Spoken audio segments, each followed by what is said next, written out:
სახელითა მამისაით და ძისაითა და წმინდისა სულისაით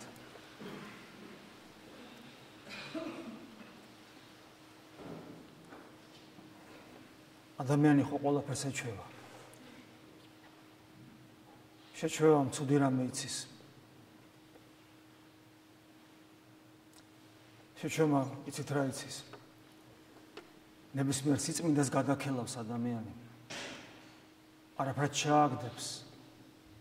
ნებისმიერი სიწმინდე როგორც ღორის წინ დაყრილი მარგალიტი იქნება. თუ ჩვენ ყველაფერს მივეჩვევით. მაინც რას არ უნდა მივეჩვევოთ ადამიანი იკითხავს.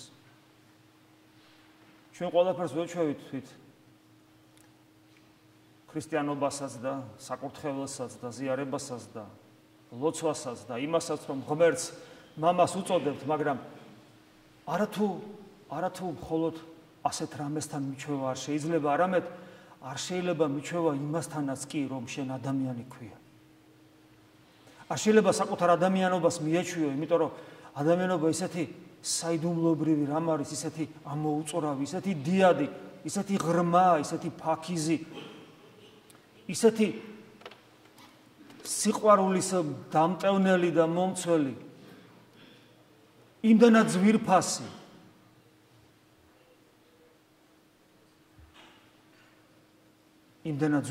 რომ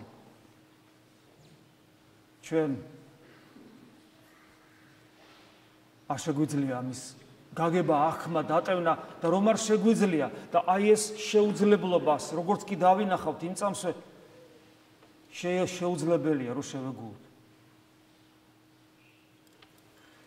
ბევრი რამე ქმნის პრობლემას თავისთავად ცხადია, როცა ჩვენ ადამიანობას ვეჩვევით, იმიტომ რომ ადამიანი ისეთი არსება ხშირად მithქვავს ძალიან დიდ დიაპაზონს მოიცავს პოტენციაში ღორიდან ანგელოზამდე. ადამიანს შეუძლია იყოს ღორის და ანგელოზიც და ღორზე უფრო უარესიც ეშმაკი და ანგელოზზე უფრო დიადი თავად განიღმრთოს და ღმერთი გახდეს მადლით. აქედან გამომდინარე, ამ დიაპაზონიდან გამომდინარე და ვერ ვიყენებთ რა ჩვენს თავისუფლებას სწორედ, რომელიმე ადგილში გვამყოფებს აი უზარმაზარი დიაპაზონისა, ვერ ვიყენებთ რა და ვხედავთ საკუთარ თავსაც და სხვასაც ამ დიდი დიაპაზონის ქვედა რეგისტრებში. თავისთავად ცხადია, რომ გვეკარგება წარმოდგენა საკუთარ თავზეც და სხვაზეც. ისე ჯობია საკუთარ თავზე დაგვეკარგოს და სხვაზე ნაკლებად, მაგრამ ერთიც არის ხოლმე და მეორეც. მაგრამ მიუხედავად ამის, მიუხედავად აი ამგვარი ხედვისა, რაც რეალობა არის, მაინც ვერ გავექცევით იმას, რომ ადამიანში შესაძლებლობა არის ანგელოზებრივი ცხოვრების და თავად განღმრთობის. ჩვენ ძალიან გვიჭირს გასაგები, აი წირვა მაგალითად. დღეს ადამიანები აქ ეზოშიც ვერ ნახავთ ალბათ ვერავის, არათუ ტაძარში, რომელიც არ მოსულ იყოს ღმერთისათვის, მაგრამ ჩვენ ხომ ძალიან კარგად ვიცით, აი ღმერთისათვის მოსულები ვართ, მაგრამ ტაძარშიც გონებით სადღაც დავქრივარ და ეზოში ხო შეიძლება თუ ძალიან არ მოვინდომეთ ხოლმე, შეიძლება ბაზარსაც დაემსგავსოს. ანუ იმ ადამიანებზე აქ საუბარი, რომლებიც ღმერთისთვის მოვიდნენ. ღმერთისთვის მოსული ადამიანი, ღმერთთან მოსული ადამიანიც კი როგორ არის მიდრეკილი მქვედა რეგისტრებისკენ და რაღა ვთქვათ, ჩვენზე ადამიანებზე, როდესაც ჩვენ ღმერთისთვის არ ვიმყოფებით სადმე, ღმერთისთვის სადღაც არ მივდივართ. ყველა საკუთარ თავზე გამოგვისწია, სხვებისკენ რო თითი არ გავიშვიროთ, მაგრამ ეს რეალობაა. მაგრამ როგორც წეღანას გითხარით, ვერ გავექცევით იმას, რომ ჩვენ ამ დიაპაზონში ზედა რეგისტრებით შეგვიძლია დავიკავოთ, ზედა საფეხურებზე შეიძლება ავიდეთ და ანგელოზებრივ მდგომარეობასაც კი გავცდეთ და ვიყოთ სრულნი, ვითარცაც ჩვენი ზეციური მამაა სრული. ანუ ჩვენ სრულყოფილებისაკენ სწრაფვას, ჩვენ სრულყოფილებას ეს დინამიური პროცესია საზღვარი არ აქვს. ამას ვერ გავექცევით. და თუ ჩვენ აი ამგვარად ვიფიქრებთ და ადამიანს ამგვარად დავაკვირდებით, რომელიც შეიძლება არ იყოს იმ უმაღლესი ხარისხის ადამიანი ჯერ, მაგრამ პოტენციაში ყველა ადამიანს აქვს ეს უმაღლესი ხარისხი, განღმრთობის. როცა ჩვენ ადამიანს ამგვარად დავაკვირდებით, დავინახავთ, რომ ადამიანი დიათთან, საოცარ ღირებულთან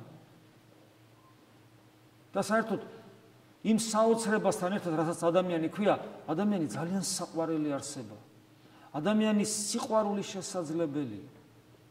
აბა კაცმა თუ რო თქვათ ისე, თუ ადამიანის სიყვარული არ შეგიძლია, აბა რა უნდა გიყვარდეს?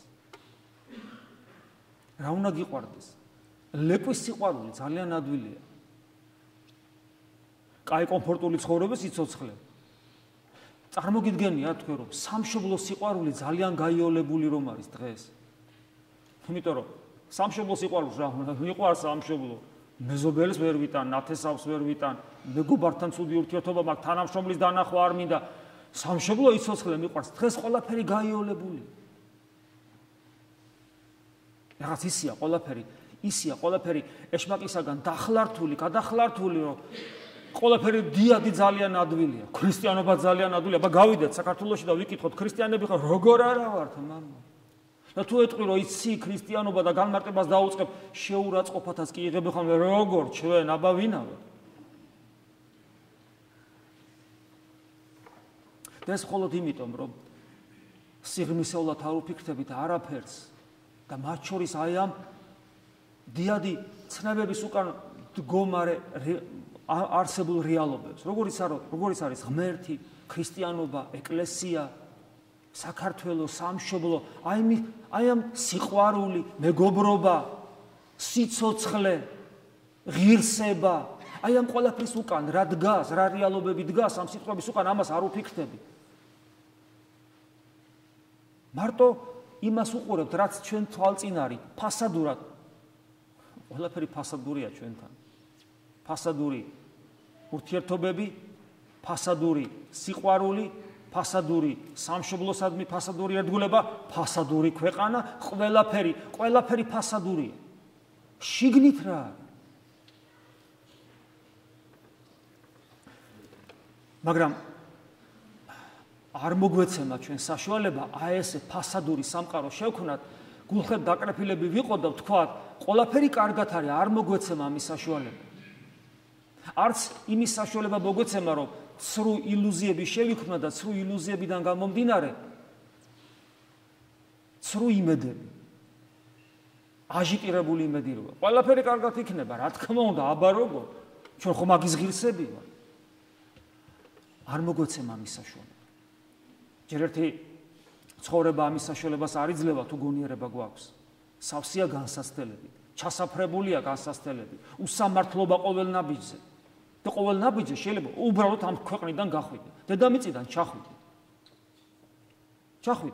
რო გარდაიცვლები ჩახვალ დედამიწიდან. ისე რომ არ გაჩერდება დედამიწა, გააგრძელებ, შენ ჩახვალ. წახვალ, მიხვალ პასუხისაგებლად.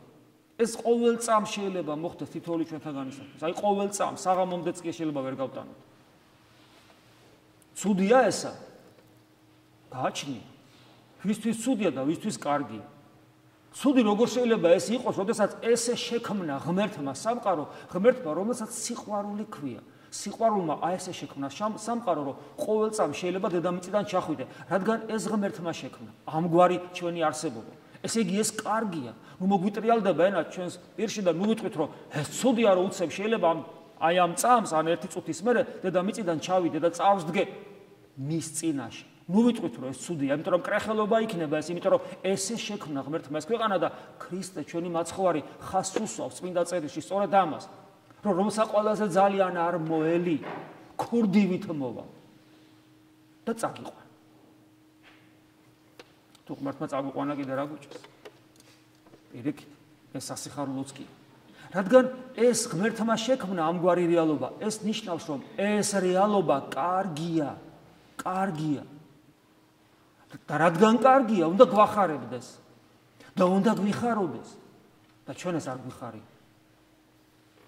და იმიტომ რომ აი რასაც ჩვენ საუბრობთ, ანუ ადამიანობაზე საუბრობთ რა, ადამიანობა ყველაფრით უკავშირდება ღმერთს. იმიტომ რომ ღმერთის გარეშე ადამიანი არ არსებობს. ადამიანი რომ შეიქმნა, ადამიანს გულისხმობს. და თითოეული ადამიანი რომელიც იბადება, თითოეულ ჩვენთან გულისხმობს. ღმერთთან ერთად იბადება, ამაზე ხშირად მithქვია. თქვენთვის მართლმადიდებლობა დედამიწაზე ერთადერთი მოძღვრება. თვით კათოლიციზმი ამას უარყოფს.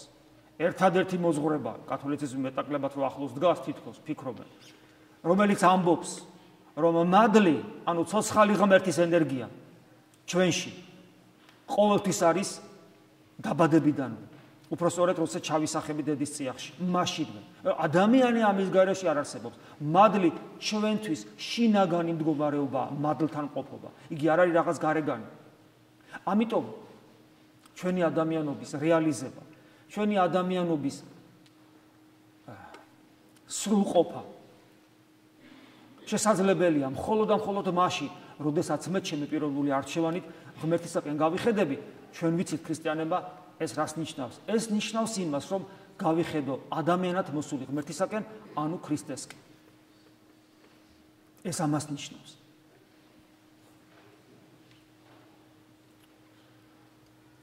ანუ როდესაც მე ჩემს ადამიანობაზე ვფიქრობ, ყოველთვის უნდა ვიფიქრო ქრისტეზე. როდესაც ჩემს მდგომარეობაზე ვფიქრობ, ყოველთვის უნდა ვიფიქრო ქრისტეზე.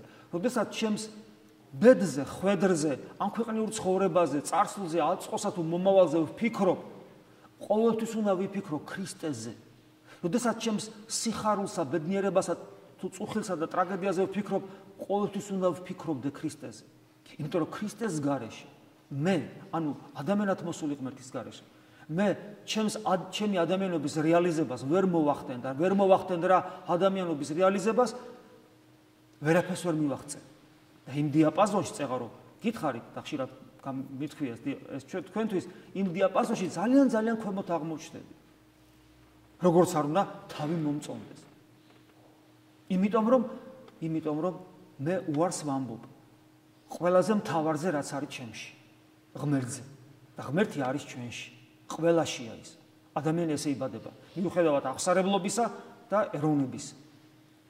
მაგრამ სხვა საკითხია, ვინ როგორ მოახდენს ამის რეალიზებას, ამ რეალიზების საშუალება რა თქმა უნდა დიდებული გვაქვს ჩვენ ქართველებს, იმიტომ რომ მართლმადიდებელი ქრისტიანები ვართ, ესე ჩვენმა წინაპრებმა ხმლითა და ოფლით მოგვიტანეს ეს დღემდე და ჩვენ ამის რეალიზებას თუ მოახდენთ, ყველაფერი ძალიან ადვილად და კარგად იქნება ჩვენთვის. დღეს პავლე მოციქულის პირით ეკლესიამ შემდეგი რამე გვითხრა.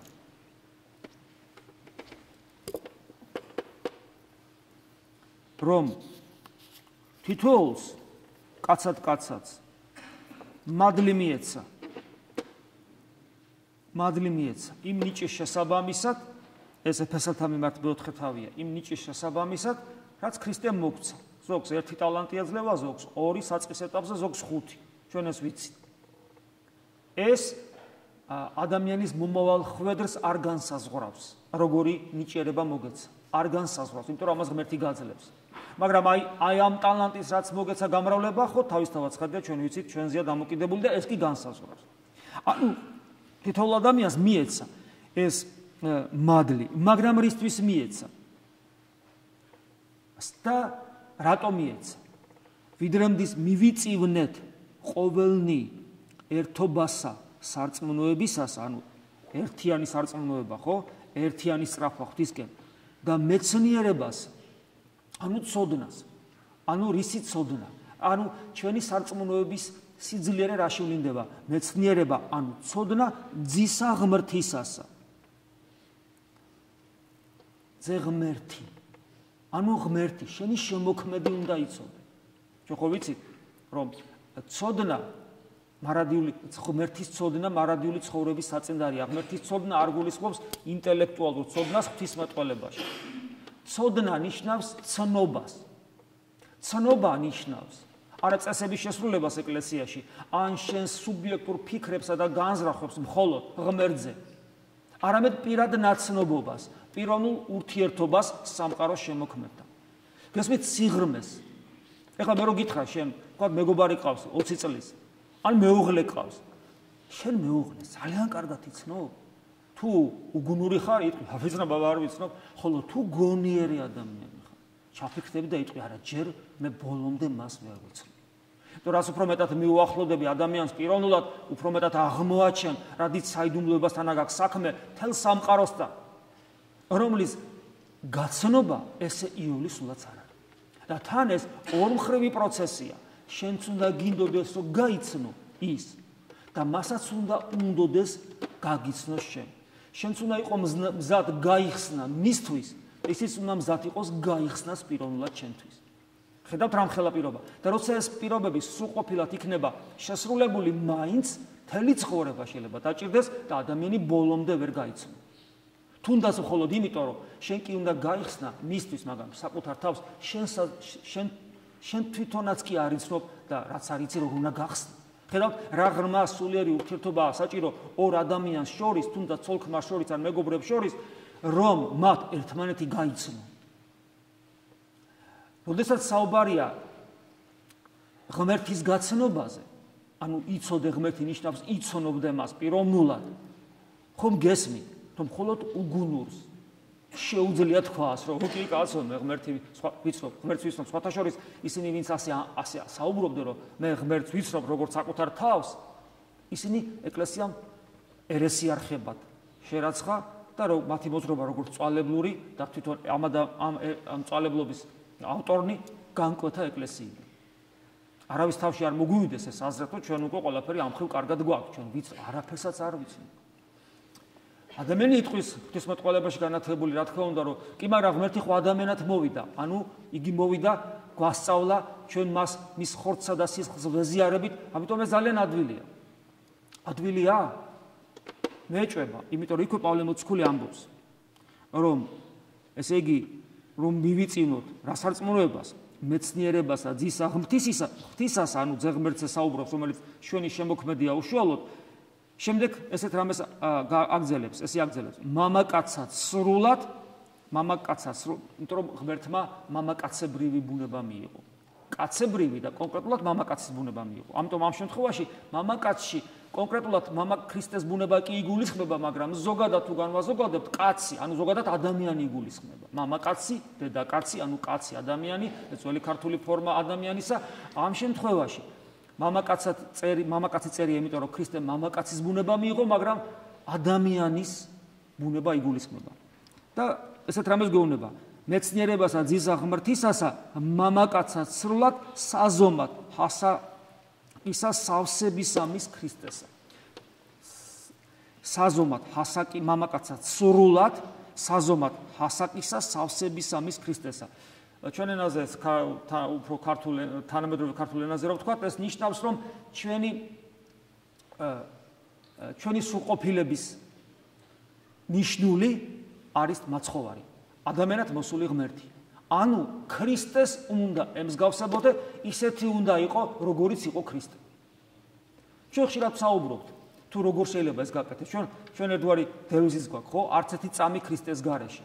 ჩვენ ერთგვარი ცხოვრების წესი გვაქვს, ხო? ხშირად ვითქვი ამაზე. სამყაროს უყურებდეთ ქრისტეს თვალები. მაგრამ ეს რომ არც ერთი წამი ქრისტეს გარეშე, ეს მდგომარეობა. და მეორე მდგომარეობა, რომ სამყაროს უყურებდეთ ქრისტეს თვალები. ჩვენ ხო ვიცით, რომ ეს იმხელა სამოღვაწეო ასპარეზ გვიშლის წინ, ჩვენ ძალიან კარგად ვიცით, რომ არც ერთი წამი ქრისტეს გარეშე არც ისე იოლია, აი ხოლო სამყაროს ქრისტეს თვალებით უყურებდა ყოველთვის. როცა შენ ეგოიზმს, რომლისაგანაც ჯერაც არ გამთავისუფლები ვარ, როცა შენ ეგოიზმს ეს არ აწყობს, ჩვენ ძალიან კარგად ვიცით, როგორი ბრძოლება იწყება ადამიანის შიგნით. როცა შენ იცი, რომ სამყაროს ქრისტეს თვალებით უნდა უყურებდე, მაგრამ შენი ეგოიზმი გეწინააღმდეგება. ურჩი ხარ ღმერთის, ურჩი ხარ საფრთხო განგებულების, რომელიც ვლინდება, ანუ ეს ურჩობა ვლინდება ყველაფერში, მათ შორის ადამიანებთან ურთიერთობაში და რა თქმა უნდა მათ შორის ეკლესიაში და რა თქმა უნდა მოძღვართან ურთიერთობაში, რომლის სადმი მორჩილებას პირდაპირ გევალებ. სხვა საკითხია მორჩილება რას ნიშნავს? რას ნიშნავს? აქ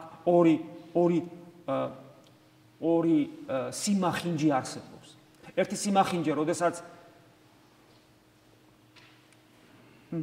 ერისკაცი ფიქრობს, რომ მოძღვრისადმი, ან სულიერი შვილი ფიქრობს, მოდი ესე განვაზოგადოთ, იმიტომ რომ მონასტერში ბერი ერისკაცი არ არის, ხო? როდესაც ან შეიძლება ხარისხი გქონდეს ადამიანს სამღვდელოს და იყოს მორჩილი თავის მოძღვრის, ანუ სულიერი შვილი იგულისხმოთ. როცა სულიერი შვილი იფიქრებს, აი რა შეიძლება იფიქროს, რომ თქვა, რატომ დავემორჩილო მას? როცა ის ჩემზე ჭკვიანი სულაც არ არის და ჩემზე მეტი შეცდომები მოსდის, ესე ფიქრობს და თუ იმასაც დაამატებს, რომ ის ქრისტიანობაში ვერ ერკვევა, მართლაც არ უნდა დაემორჩილოს. თავარია თუ შენ არ შეცდე, როცა ესე განჯი, ან როცა ფიქრობს, რომ მორჩილება გულისხმობს მონობას და სრულად ემონები და ეს კიდევ ერთი სიმახინჯე და სიმახინჯე მოძღვრიდან, როდესაც ის შეიძლება ამაზე არც ფიქრობს, მე მეჭვება ხა ვინმე ფიქრობდეს, თქვა ყოფილი ადამიანი, რომ ეხლა ეს ადამიანები უნდა დავიმონო, ეხლა ესე არავინ არ ფიქრობს, მაგრამ შეცდომას უშვებენ. შეცდომას, როდესაც თავიანთი მოთხოვნებით ემსგავსებიან აღმოსავლელ გურუს, რომელიც სრულიად ართმევს თავისუფლებას, სულიერ შვილს და სადაც არ არის თავისუფლება, იქ არ არის მორჩილება, მინდა გითხრათ. სადაც არის მონობა, იქ მორჩილება არ არის. მორჩილება არის იქ, სადაც არის თავისუფლება. ეს სხვა საკითხია კიდე.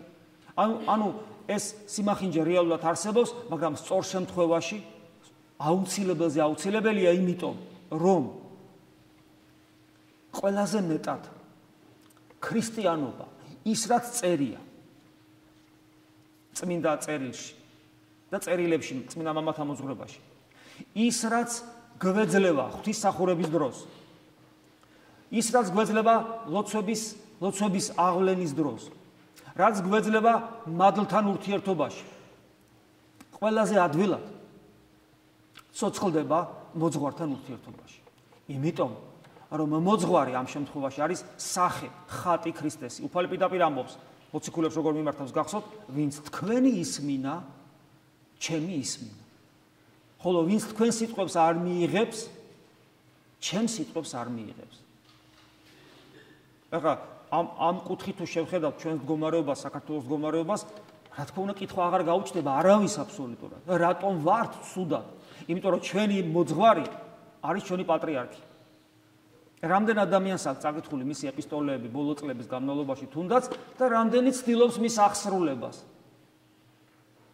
თუ ვნახე ეგეთი 5% საქართველოში მე ეჭვება, იმიტომ რომ 5% რომ არსებობდეს ესეთი საქართველოს მდგომარეობა სხვანაირი იქნება. ესე იგი ჩვენ გვაქვს პრეტენზია, ჩვენ მართლმადიდებელი ვართ, ჩვენ ღვთისმშობლის წილხვედრი ვართ. გააქვს, გახეთ უფალი როგორ ამბობს როცა ფარისევლებს მიმართავ. ბრმები რომ იყოთო, ცოდვა არ გექნებოდათ, მაგრამ თქვენ ამბობთ, რომ ბრმები არა ვართ, ამიტომ თქვენი ცოდვა თქვენ კი სერზიაო. ჩვენ რო თქვათ, რომ არა, ჩვენ რა ქრისტიანები ვართ, ჩვენ რა ღვთისმშობლის წილხვედრობის ღირსი ვართ, ჩვენი საცოდავი ერი ვართ, ცოდვა იმდენი არ იქნებოდა ჩვენზე. ჩვენ რო ამბობთ, რომ აბა როგორ ქართველები ჩვენ ღვთისმშობლის წილხვედრი ქვეყანა და საქართველო და მართლმადიდებლობა, ამიტომაც ვამბობთ რა, რომ რომ ვართ ესეთები, თვალხილულები, ამიტომ ჩვენი ცოდვა ჩვენ კი სერზი. და ამიტომ ყოველი სიტყვა, რომელიც გამოდის ჩვენი მოძღვრიდან, ჩვენი მამიდან, არ სრულდება და არ სრულდება წლების განმავლობაში. არც ხელისუფლების მიერ და არც ერის მიერ და სამწუხაროდ არც მღვდლების მიერ. იმიტომაც ვართ ესეთ დღეში. აქაც ურჩობის ნაყოფს ვიმკვი. აი ესეა. ქრისტეს უნდა დავემსგავსოთ. მამაკაცად სრულად, საზომად, ჰასაკისა სავსებისა მის ქრისტესის. ქრისტეს თუ არ დაემსგავსები. მაშინ ჩვენს ქრისტიანობას, ჩვენს ადამიანობას ფასი არ აქვს. აი ხლა ქრისტეს როგორ დავემსგავსოთ? კვლავ ვიტყვით, თუ ადამიანი უგუნურია, ძალიან იოლად ამბობს. აბა რა კაცო, ქრისტეს არ გავარ, ჩემი კეთილშობილები, ჩემი სიწმინდე. ადამიანი ვიღაცა მეცნიერს უტანხავს, აკადემიკოს, რომელსაც გენიალური რაღაცები აქვს გამოგონებული. სპორტსმენს ნახავს, რომელსაც დიდი მიღწევები აქვს, ხელოვანს ნახავს. თავში მოგივა აზრად, რომ ახლა მე მიმიშვი პიანინოს და ნახე რას დაუკრავ, ეგ ვინ არის? ან მე მიმიშვი და ნახე რას ვიზავი. ხო არ მოგივა თავში აზრად? არ მოგივა. აბა რა თქმა გუდისხმობ ქრისტესთან დაკავშირებით, რომელიც ღმერთია მუსიკოსის და მეცნიერებისაგან განსხვავებით, ღმერთია, ანუ სრულყოფილების ისავსე, რა თქმა გუდისხმობ თავში ეგეთი აზრად, რომ ჩვენ ქრისტიანები ვართ, აბა როგორ? რა თქმა გუდისხმობ თავში ეგეთი რამე აზრი. რათა გონია თავი ქრისტიანები, რათა გონია? რატო არ გონია თავი, როცა მოჭადრაკეს უყურებ, რომ მოიგო, აი მეც მოჭადრაკ, რატო არ მოგდის თავში? ხო იცი ჭადრაკის თამაში, ბავშვობაში ხო ისწავლე. რათა არ მოგდის თავში აზრად, რომ შენც მაგარი მოჭადრაკე ხარ? რატო მოგდის ქრისტეზე ეს აზრი, რომ შენც ქრისტიანი ხარ? რა თქმა მოგდის? რატო გონია, რომ იცნობ მას, რატო გონია, რომ ისეთი ხარ, მიბაძავ, გავხარ, რატო გონია, რომ ისეთი ხარ, რომ ის გადაგხვევს ხელს და გეტყვის, რომ შენ ჩემი ძმა ხარ, რატო გგონია ეს? რატომ ვართ ესეთ უგუნურ მდგომარეობაში? ეს ისეთ როგორ დიდი კითხვის ნიშანია? ძალიან დიდი კითხვის ნიშანია, რომელზეც პასუხი არ არსებობს, იმიტომ რომ ეს ისეთი ბოროტება ჩვენ სულში ჩათესილი, ჩვენი დაცემული ბუნებიდან გამომდინარე და კიდევ ეშმაკისგან, რომ ლოგიკაც არ აქვს ამ დიდ ბოროტებას, როცა ადამიანს გონია, რომ ქრისტიანიც არის, უკვე ცხონებულიც არის. და ეხლა უკვე მოლხენის დრო, იმიტომ რომ ყველაფერი განაღდებულია.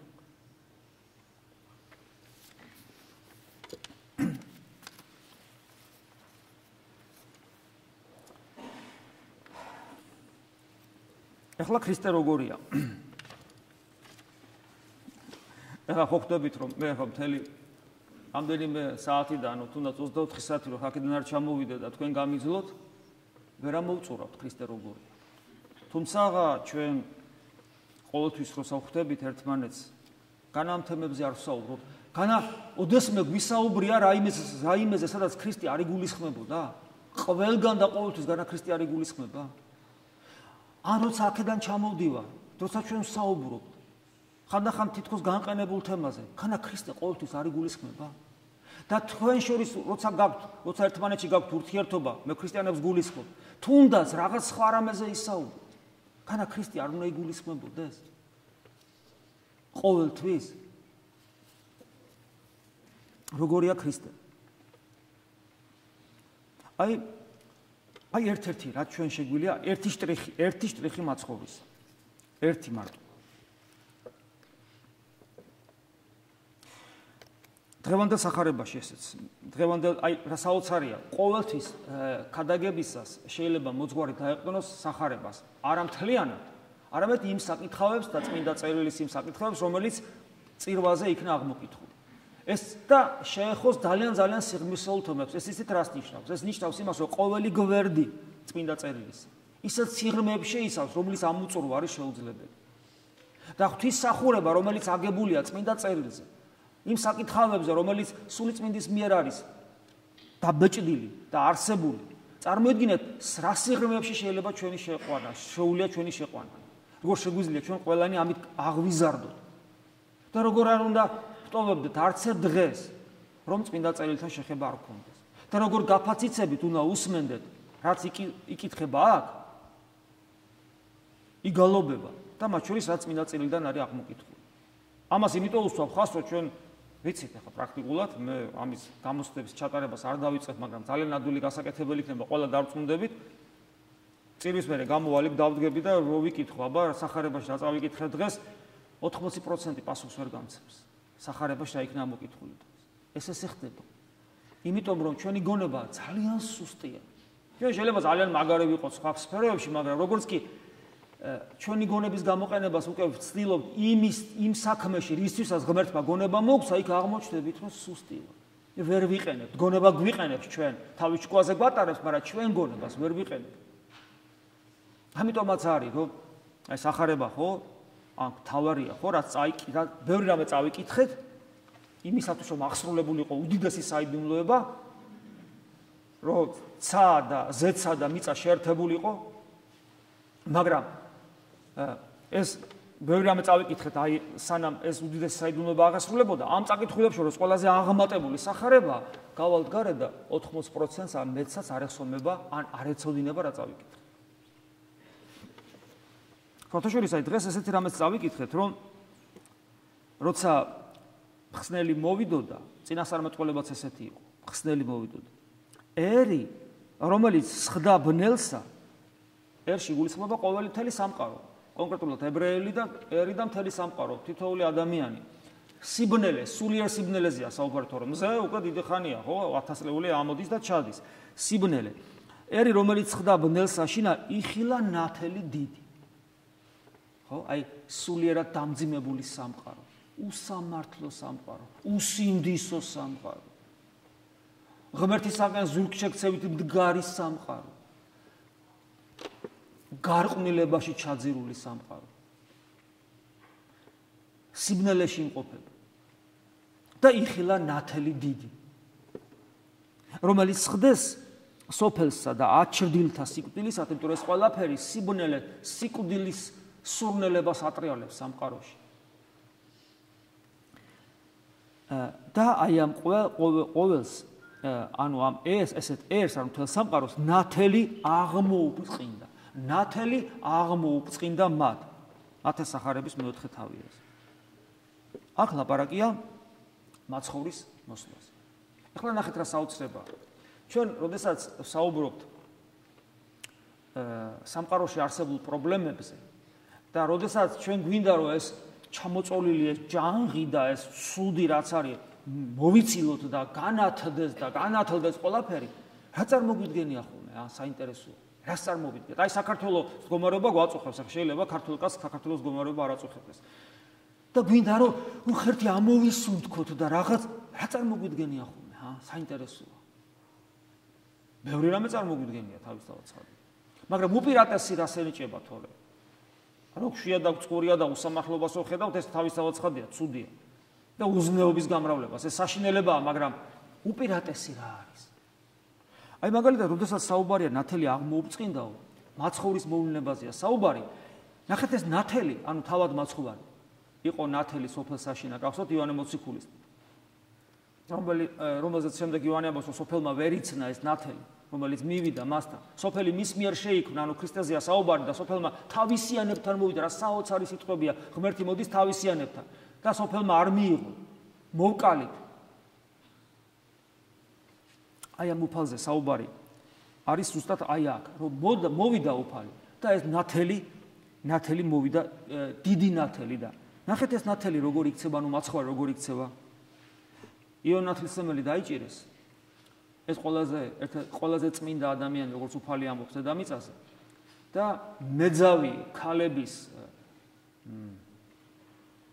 მეძავი ქალების გაუკუღმართებული ნებისა გამო თორალმა მეფემ და მისმა თანამეინახეებმა თავი მოკვეთეს ყველაზე წმინდა ადამიანს. გესმით, აი არანაირი გამოვლინება საღვთო სიმართლის. საშინელება ხდება ყველაზე წმინდა ადამიანს. იჭერენ ეს ყველაზე წმინდა ადამიანი ამ ხელს უზნეო მეფეს, იმიტომ რომ ეს უზნეო მეფე აცნუნებს მთელ ერს, უზნეო ხელისუფალი აცნუნებს მთელ ერს. როსტომხანი გახსოვთ? როსტომხანის დროს ეკლესიები შენდებოდა, იცოცხლე რამდენიც გინდა. მშვიდობა იყო, სპარსელები აღარ ებრძოდნენ საქართველოს, მაგრამ რატომ უნდა ებრძოლათ სპარსელებს საქართველოს? სპარსელების უკან ან ყოველთვის იმუჯოლოთ აუკან, რომელიც საქართველოს იპყრობდნენ, ხო ბოროტი ძალები იდგა. აი ბოროტ ძალას რაში ჭირდება ებრძოლოს ქვეყანას, ამ შემთხვევაში ღვთისმშობლის წილხოთ ქვეყანას, რომელიც ისედაც ღალატობს ქრისტეს. ისედაც ყნის ყველაფერს. როსტომხანის დროს მაზიარებლობა სიცხვილად ითვლებოდა. ყაზრები იცოცხლე შენდებოდა, მაგრამ რისთვის? რატომ ხდებოდა ეს? იმიტომ რომ უსჯოლო ხელისუფალი რყვნიდა თავისი მაგალითით თავის სამეფო კარს და მთლიანად ერს. აი ესეთი უსჯოლო ხელისუფალი იყო იოანე ნათლისმცემლის მიერ მხილებული ირონი. ამ ხელს, ამის გამო რომ ერი ირყუნება, იჭერენ და თავს კვეთენ. გახსოვთ ეს ისტორია. რა საშინელებაა წარმოედგინეთ, აი ყველაზე წმინდა ადამიანი და ამ დროს ესე უპატიოდ დაპატიმრებული ერთი მეძავი იცეკვებს, მეორე მეძავი რაღაცას მოითხოვს და აი ესე ის სიმთვრალისა და ფიცის გამო თვითონაც ესე იგი არეული თავში აი ღვინისა და სიძვის გულისხმებისა გამო და ესე წმინდა ადამიანს ესე უპატიოდ, ესე საცოდავად თავს მოკვეთა. ამაზე საშინელება რა უნდა იყოს და როგორ უნდა აღშფოთდეს ადამიანი. ღირსი იყო დამხობისა ეს მეფე თავისთელი სამეფოთი და ყველა ის დიდებული მართლაც მოწყვეტის ღირსი იყო. სამართლიანობა იქნებოდა ეს. ეხლა ნახეთ მე წაგიკითხავთ ადგილს, რომელიც თქვენ მაინდა-მაინც არ მოგეწონება. ისე მეც არ მომწონს ხას მე რუთქოს. მაგრამ ამას ძალიან დიდი სიღრმეა. ხოლო ეს მარა იესოს ვითარმეთ იოანე მიეცა, ანუ დაიჭირეს იოანე. დაიცოდა თავისთავად ცხადია, მაცხოვარმა რაც მოელოდა. განეშორა და წარვიდა გალილეა. აინი გარემოს, პროტესტი კი არ გამოხატა. ამბოხი კი არ მოაწყო. კი არ ამხილა, საერთოდ განეშორა სიტუაციაზე წავიდა. ლაპარაკია დიდ ნათელზე, რომელიც მოვიდა. მე კითხვა მიჩნდება, კვლავ გიბრუნებთ კითხვას. აი ნათელი დიდი მოდის. ამ დროს ხდება ესეთი უზნეობა, ამ უზნეობაზე გარეგნულად თითქოს და თვალს ხუჭავს უფალი და განეშორება. მე გეკითხებით, როცა ჩვენ გვინდა გამოვიდეთ ამ მდგომარეობიდან, რა მდგომარეობაში საქართველო იმყოფება. რაზე ვაკეთებთ აქცენტს, როცა ვფიქრობ, რას გულის ხმობთ, როდესაც გვინდა გამოვიდეთ ამ ძიმე მდგომარეობიდან. მე თითქმის დარწმუნებული ვარ, რომ საქართველოს მოსახლეობის 99% აქცენტებს არასწორად სვავს. აქცენტები არასწორია, დასმული აქცენტები და ხედვა აქედან გამომდინარე არასწორია. აქედან გამომდინარე სულიერი ხედვა მოდუნებულია და უნარი დაკარგული გვაქვს, რომ ღვთის სიტყვა გავიგონოთ. ამ შემთხვევაში წეღარ როგორც თქვი, ჩვენი სულიერი მამის სიტყვა გავიგონოთ. ყველაფერი არასწორად გვესმის და შედეგი სახეზეა. ამ მდგომარეობიდან ვერ გამოვდივარ. აბა რა ვქნათ ადამიანი იკითხავს? გამოსავალი არ არის? გამოსავალი როგორ არ არის? გამოსავალი ჯერ ერთი იოანესთვისაც იყო. იოანეს სიკვდილით ვერაფერს დააკლდა. იგი გარდაიცვალა სიკვდილისაგან სიცოცხლეში და დიდი მისია შეასრულა ჯოჯოხეთში ჩავიდა რა იქადაგა იქ სანამ ქრისტე იქადაგება და მოამზადა მართალთა სულები იქიდან ამოსასვლელად რომ ქრისტეს ამოეყვანა.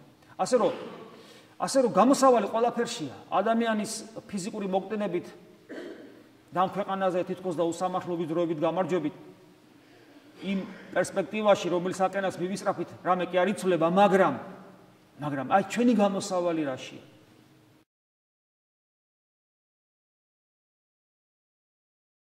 ხმას არ ამოიღებს. ერთადერთი შემთხვევა მახსოვს წმინდა წერილში, როდესაც იროდი ახლა მისით დაინტერესებდება, უფალი როგორ ამბობს? უთხარით მაგ მელიას. მელიათ იწოდებს. მელიას უწოდებს. მელია ცბიერია, ხო? აი ცბიერს უწოდებს. უთხარით მაგ მელიას, რომ დღეს ჩემს საქმიანობას აღვასრულებ და ხვალე აღვესრულებ. ანუ ამით მეანიშნა იმ მელიას, რომელსაც გადასცემდნენ, რომ შენ ძალაუფლებაში არ არის, მე რას ვაკეთებ და როდის წავალ ამ ქვეყნიდან. ამას მე ვაკეთებ. მაგრამ სანამ ამას ეტყვის იმ მელიას, მანამდე აი ნათელი, რომელიც განეშორება და ჩვენთვის გაუგებრად მოქმედებს და არ დაიცავს თავის მეგობარს იოანეს, სხვა რამეს აკეთებს. იწყო იესო ქადაგებად და სიტყვად შეინანეთ, არამედ მოახლოებულ არს სასუფეველი ცათა. აი ეს არის გასაღები ჩვენი ქრისტიანობისა, ეს არის გასაღები ჩვენი გადარჩენისა. ეს არის გასაღები ჩვენი სულის ცხონებისა. რომ გავიაზროთ, უნდა დავემსგავსოთ რა ქრისტეს, არც ერთი წამი არ უნდა ვიყოთ რა ქრისტეს გარეშე და სამყაროს უყუროთ რა უნდა ქრისტეს თვალებით, ვიცნობდეთ მას და რომ ვიცნობდეთ მას, მის საქციელს ცოტათი მაინც უნდა ხვდებოდეთ. და კითხვის ნიშანი დაისმება, რატომ ჩვენ შიგნით ამაზე პასუხს პოულობდეთ.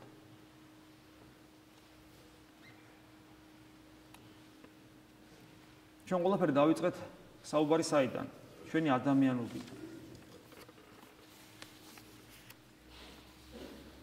დიახაც, რო ვიყოთ ადამიანები რო ვიყოთ, ადამიანი რო იყო ქრისტეს უნდა გაუგო. არა უბრალოდ გაუგო, თანაუგზნო და არა უბრალოდ უნდა თანაუგზნო, მისი თვალებით ხედავდე სამყაროს და არა უბრალოდ უნდა ხედავდე, არამედ მისი საქმე გააგრძელო. და იცოდე რა დროს რა უნდა გააკეთო და ძალიან კარგად უნდა იცოდე. იცნობ რა მას, უნდა იცნობდე მას და შემდეგ ძალიან კარგად უნდა იცოდე, რას ნიშნავს შეინანი, არამედ თუ მოახლოებულ არს სასუფეველი ცათა. მე ძალიან მინდა რომ ესე ვიცხოვრო, იმიტომ რომ ის პატარა გამოცდილებაც კი რომელიც თქვა ჩვენ გვაქვს ქრისტიანებს, ღევანდელ ქრისტიანებს მიგვანიშნებს რომ ქრისტესთან ურთიერთობა და მის გარეშე ართთ წამს რომ მის გარეშე არ ახარ ეს საოცარ სისავსეს გაძლევს შინაგანს ღვთაებრებს ეს რა თქმა უნდა ადვილი არ არის ეს რა თქმა უნდა რთული დიდი ძალისხმევა გვჭირდება საკუთარ თავს არავითარ შემთხვევაში არ უნდა მისცე უფლება ქრისტეს მოწყდა როგორც კი ქრისტეს მოწყდები იმ წამსვე იმ ადგილს იმ სიცარიელეს იკავებს სხვა არსება რომელსაც იქიდან ვერაფრით ვერ გამოდევნი ესე ადვილად ქრისტე ადვილად განგეშორება ხოლო იმას ვერ განდევი ამიტომ ყოველთვის ვიყოთ მებრძოლის სულის მქონენი რომ კონდეს აი ეს მებრძოლს ვახ შემართება არავითარ შემთხვევაში არ დაუშვა არ მივცეთ ჩვენ თავს უფლება რომ ვიყოთ ქრისტეს გარეშე როგორც გნებავთ გინდათ ეს გააკეთეთ ფიქრით მასზე ლოცვით იგივე იესოს ლოცვას გულისხმობ განცდით ერთგულებით საკუთარი ცოდვებისა და ვნებების დადრგუნვით ღირსებით თავისუფლებით სიყვარულით მოკლედ რომ ვთქვათ ადამიანობით ღმერთმა მოგცეს ზალა რომ ვიყოთ ადამიანები მადლი უფლისა ჩვენისა იესო ქრისტეს და სიყვარული ღვთისა და მამის და ზიარება სული საწმინდისა იყოს თქვენ ყოველთა თანა ამინ